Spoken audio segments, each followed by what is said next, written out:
വെള്ളുത്തുരുത്തിക്കരയുടെ മാത്രം കുത്തകയാണ്.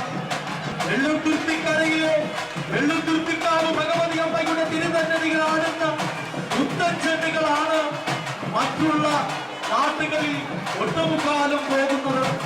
നമ്മുടെ നാടിലെ വെള്ളുത്തുരുത്തി അമ്മയുടെ കടപ്രദേശത്തെ മുഴുവൻ കലാകാരന്മാരും അവരവരുടെ കഴിവനുസരിച്ച് ഓർത്തിണക്കുന്ന വെള്ളപ്പൂച്ചെണ്ടുകൾ.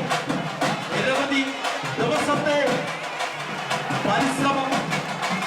ചെണ്ടുകൾ മാത്രമുണ്ടാക്കിയാൽ പോരാ, ഉമ്മകളുടെ ഘോഷയാത്രയ്ക്ക് വേണ്ട പണമുണ്ടാകണം. ഗജവീരൻ വരികയാണെങ്കിൽ അതിനുള്ള പണമുണ്ടാകണം. അതോടൊപ്പം തന്നെ പാട്ടമ്പലങ്ങളിൽ അന്നദാനം